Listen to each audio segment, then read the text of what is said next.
Estonia, to name but a few. As the name suggests, the main focus of this event is innovation. An invaluable asset in any career path. To innovate is to succeed. In a world where youth unemployment is rampant, innovation is the key to getting ahead. Delegates are encouraged to take an out-of-the-box approach to commerce and current social issues, including education, healthcare, and discrimination. To quote the late Steve Jobs, innovation distinguishes between a leader and a follower. In this spirit, participants will be learning from global business leaders around Dublin. Joining myself in this web chat are two leaders in their own right, Professor Suzy Jarvis, who is the founder of UCD's Innovation Academy, and Lucy Masterson, the co-founder of Harlem.ie. So we'll begin by hearing a little bit of background about each of the organizations, and then move on to some questions submitted by students at the conference, as well as one submitted through our Twitter feed. For those online, you can join in on the conversation using the hashtag IAI web chat, so hashtag IAI web chat, and you can tweet your questions live to us at US Embassy Dublin. So, Professor Jarvis, if we may start with you, would you like to perhaps get us started by telling us a little bit about the Innovation Academy? Sure. And its mission to help students develop their ideas into productive and fulfilling projects. Okay, well, first of all, you can call me Suzy. And I suppose one of the most important things about the Innovation Academy is that we started from nothing 3 years ago. So 3 years ago we had no academic program, no staff, no students, no funding, no space. So we've really started very much in the same way as a lot of people starting new ventures. And one of the first things we did was that we looked around to see what everybody else was doing and which things did we really think had value, where did we think something really good was happening. And two places that we thought were really impressive, one was Stanford and the Stanford Technology Venture Program, which came out of an engineering school, and the other was Babson and their ideas around entrepreneurial thinking and action. And what we did was we brought those two different ideas together and those different programs together and put our own spin on it. And one of the things that we thought was really important from the outset was to have multidisciplinary involvement in innovation and entrepreneurship. So in University College Dublin, no discipline owns innovation and entrepreneurship. It really is an activity across all disciplines, and that's been very important in the way that we've developed. And then the other issue, I suppose, has been to really involve a lot of organisations outside the university. So a really integral part of the program is that once the students have a kind of experiential learning inside the university around developing their ideas and actually taking a step back from that and generating ideas in the first place, once they've built up skills around that, they then go out and they tackle real problems that are proposed to them by external organisations, be they business or charitable organisations or government agencies. So they've always been very involved in the external community beyond the university. And perhaps, Lucy, if you'd like to give us a little bit of an introduction as to what Harlem.ie does. Yeah, great. Ireland, similarly to Suzy, it started out at a kitchen table. So we had nothing either. And it started out around a very simple, I suppose, response to one too many people who I knew personally who had lost their job through no fault of their own. So a group of neighbours sat around the table that night, late into the night, and we decided that something had to happen, that governments, can't create jobs, but entrepreneurs create jobs. And what were we going to do? So as somebody who's always worked for small medium enterprises, or for myself as a small enterprise, we thought, well, the impact of jobs being lost at this company, or perhaps 100 jobs potentially being created at something like a Twitter or something, but it really is the driving force.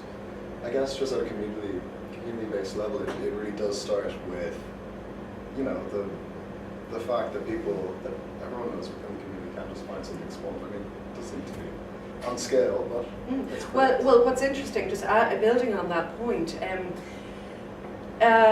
4,000 jobs were created in the first year from our campaign. So in their ones and twos, they don't feel like that's making a big impact. But when you join them all together on one platform, that was 4,000 jobs in communities up and down the length of the country. And when you look at those 4,000 jobs, that's 4,000 people waking up on a Monday morning with a smile on their face because they have a job to go to, because they have an extra, $20 in their back pocket at the end of the week that they can spend in the local community that goes back in, and it's a positive cycle within communities around the country.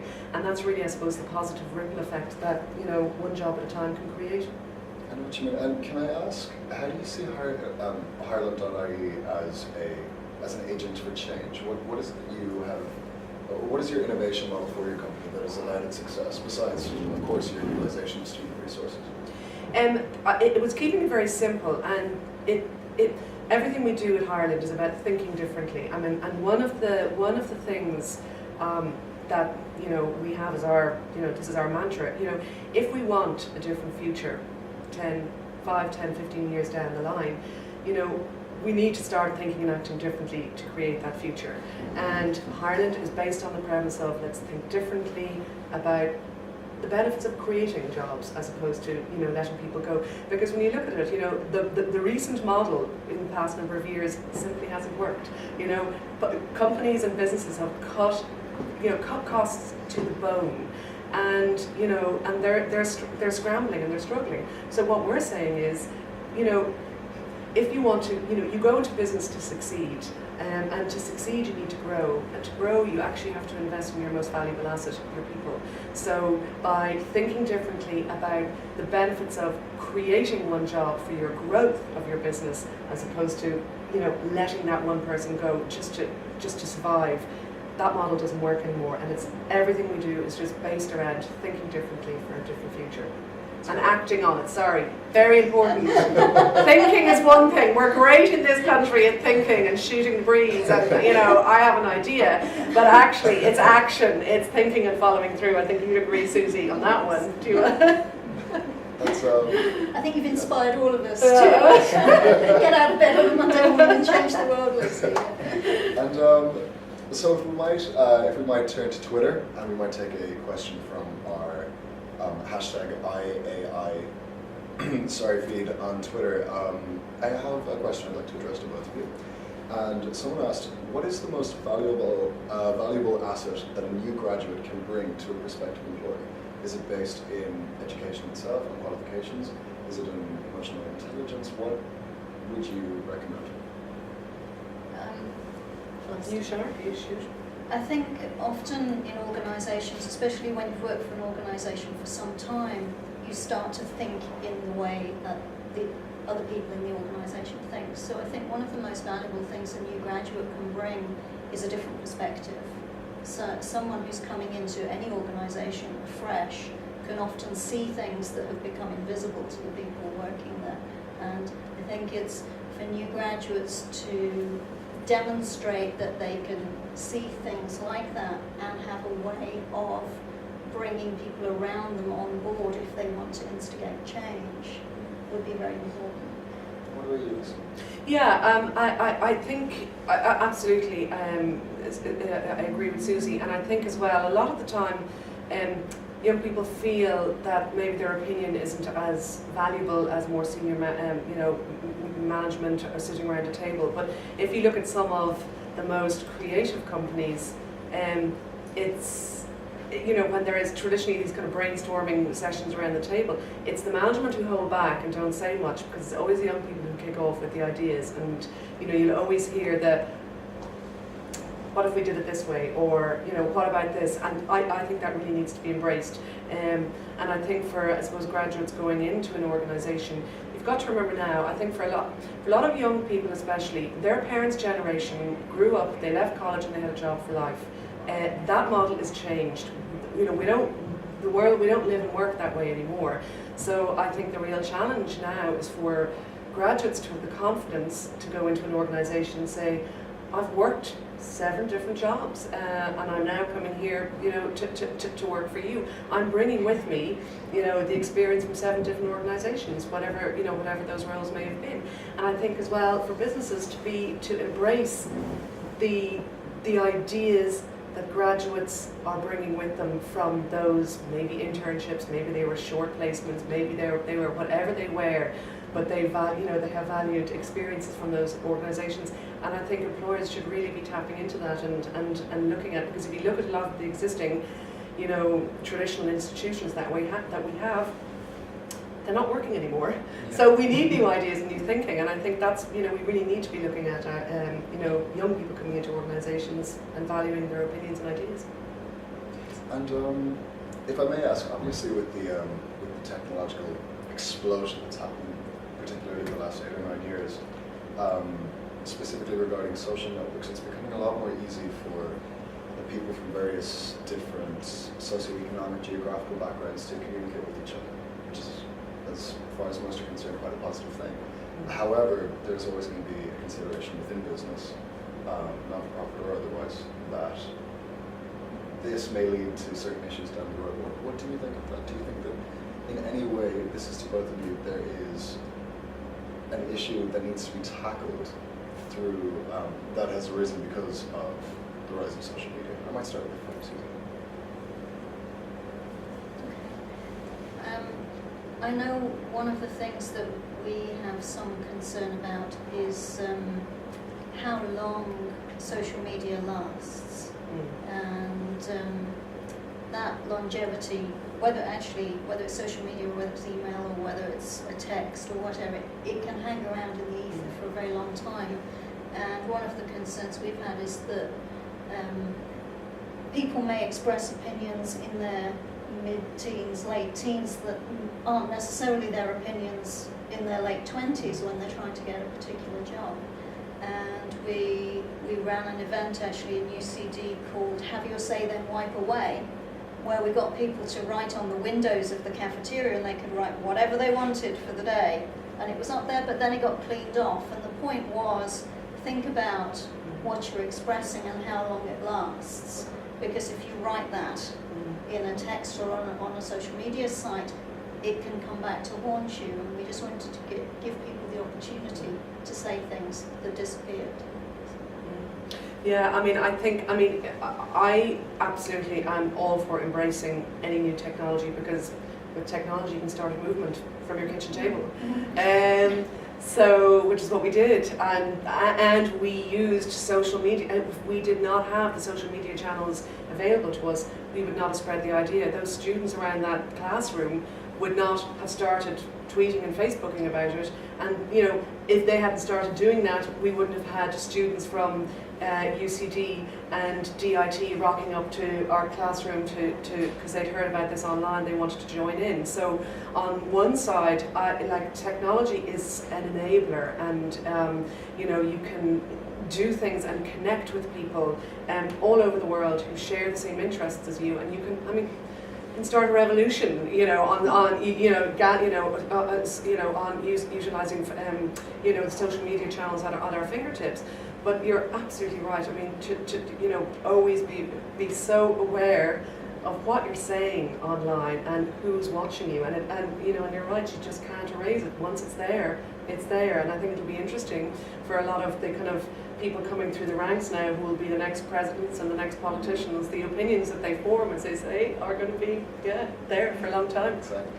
Actually, the idea that you can't be forgotten on the internet is changing, because the EU brought in regulations around people's right to be forgotten on the internet, and we actually have some students who've come through the academy and developed ideas around how you implement that in terms of people having the right to be forgotten on the internet. And they've just gone and bring our rural communities, we bring our local communities with us on that development of technology and that development of internationalisation. Technology, we Ireland really, it utilises, we have everything has been donated for free, so we only ever use free stuff. But it is amazing the amount of free stuff out there that, so 5 years ago, you know, it wouldn't have been conceivable to think that you could start a small business from your home, from your, you know, share documents, send stuff, you know, everything. You sell online, all of the things that technology enables, you know, a small individual cottage industry to be able to kind of grow and look to international markets. So technology is just, you know, I would see it as such an enabler for people. But you know, especially in rural Ireland, Suzy's right. I mean, once it's kind of Dublin and you know the rest of the country be damned in terms of. I was only in Limerick yesterday, and once you get beyond the you know the kind of the city limits, 5 miles down the road, you can't actually you can't access proper broadband. So I mean that is just ludicrous to think that is for people to so if as I suppose as a country, if we're really serious about encouraging, rural entrepreneurship, encouraging people to develop businesses that sustain and look to export, we need to, I suppose, put the framework at least in place that they can actually do that. But back to Ireland, what we use, it is whatever's free at our fingertips, and we run our platform off a very simple WordPress. There's no rocket science in behind what we're doing. Yeah. And it's just interesting your point about the difficulty in finding broadband. In certain areas, my goodness, and we're selling ourselves as the digital centre of Europe. Yeah. I mean. Yeah. As you know, can't even get a phone signal in some areas of the country. My apartment, for example. But so one thing that we noticed at this conference particularly is that we have a very wide delegation of delegates from 15 countries from around the world, some of which have unemployment levels of 50% plus. So the population that we have here at our conference is within sort of the student scope. What skills would you advocate to recent graduates and current students that will allow them greater employability in the future? And how would you recommend to students that perhaps come from more difficult backgrounds to develop these as best they can? I suppose the playing field now is, for getting a job, the prerequisites obviously are, you have to have your degree, you have to have all of this stuff. So what makes you different? What makes you stand out?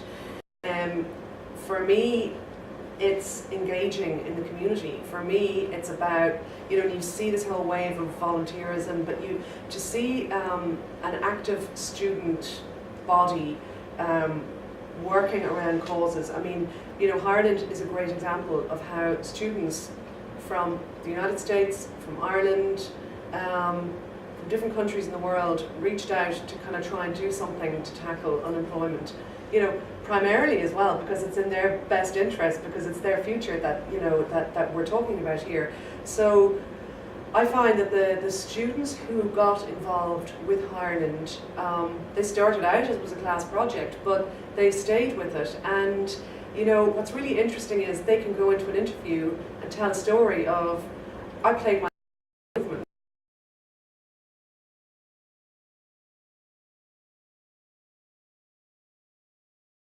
And gas fitters and self-employed tradesmen, and looking back I kind of wish that people had been excited about me going to university because I might create a better job for myself, and I think that's something that we've kind of lost, is that idea that we can generate our own employment and we can start our own businesses, and too many people are coming out of university looking for work rather than looking for an opportunity where they can generate their own work. And obviously with this idea of innovation and entrepreneurship, social entrepreneurship, corporate entrepreneurship, obviously a large issue regarding that is focused around this idea of generating capital to start yourself up. We had a tweet on our feed, and do keep coming them in, to bring them in at a #IAIWebchat, and someone asked, where can student investors find and where can students find investors, and how can they begin the process of pitching their idea to them? I think that the first thing that both of us would like to emphasise is that we started our organisations with nothing. And I think even once you do get to the stage of asking people for money or resources, you're in a much better position if you've piloted something, if you've tried something, if you've proved that you can get to a certain point on your own. You have a lot more credibility in asking for anything. And be very clear what it is you're asking for, because it's not necessarily that you want investment. You might be asking for a high-profile mentor, which could be as valuable to you as a sum of money. So I suppose. Yeah. I mean, and I think be so clear with your ask, single-minded in your message. What makes you different?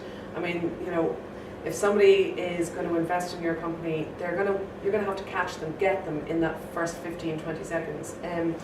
I had an experience with Ireland early on where I was trying to approach a man in the States, a very high net worth individual who I thought might be interested in investing because he was very involved with Ireland and universities. And I phoned his company, presuming I would never get to speak to him. And I got put straight through to his office, and he answered the phone, which is something that is so rare. The head of the organisation, and I would, George, you don't know me, but my name is this, and I was trying to explain to him about Ireland. I got completely tongue-tied, and he said, "Can I just stop you there? What is it you want?" And Americans especially want you to be direct and say, and if I was to blame entirely.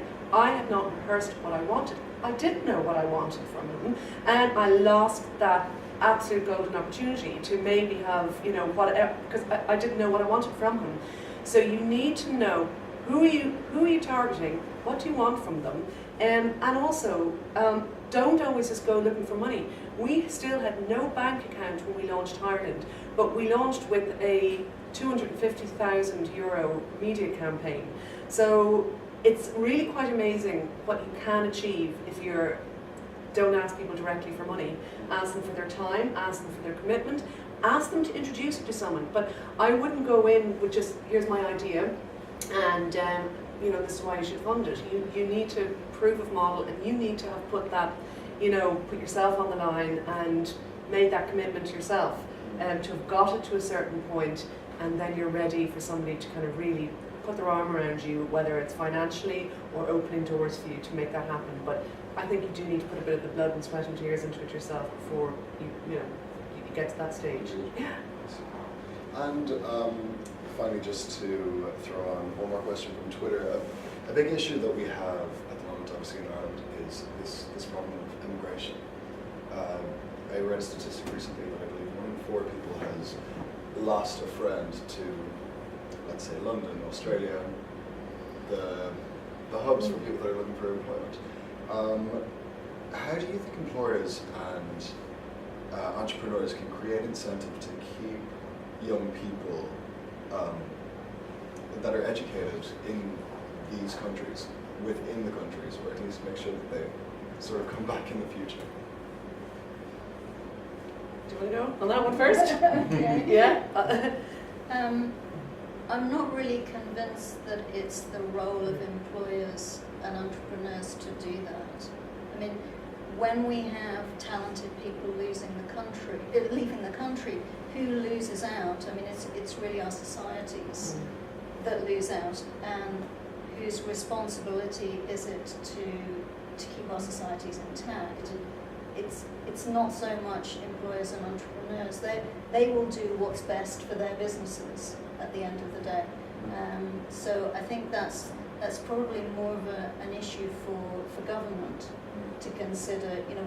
What do we lose when we lose these people, and how might we incentivize them to stay, and how might we make sure that they go through the education system and come out with something that makes them very desirable to employers and entrepreneurs, and that then the employers and entrepreneurs want to keep them in the country. Yeah. and that the employers and entrepreneurs want to come and set businesses up in that country, so that because the talent is here. Maybe it's the island mentality that I have, but I think it's really it's an important stage of a young person's life to actually be open to traveling, to gather those world experiences and hopefully bring them back home with them, or to, as we speak right now, there are 190 million people crossing borders, continuously crossing borders in search of work. And that figure is set to increase. Now, whether people are doing that out of economic necessity, for the most part they are, but also, it's a lifestyle choice, and for others, it's actually a desire for more flexible working arrangements. But there are growing numbers of people on the move in search of work and following work around the world. And and I do think we need to look at it in a global context rather than just, how do we keep our people in our country. I think, yes, the danger is we're going to get the brain drain. We certainly don't want that, but I think it's also important just to encourage people to travel and take those experiences with them, and for us as a country to embrace people coming into our country who want to work and bring their culture and their experiences to us. Yeah. That's why I'm so happy for programs like this, where you get to experience even just a snapshot, just the cultures and the ideologies of various perspectives and international people. That's brilliant. I would like to say a massive thank you to Professor Jarvis and to Lucy Masterson for being with us today. Thank you for imparting such incredible knowledge on us as young delegates, and thank you for spending some time at the embassy. And thank you for tuning in. Thank you.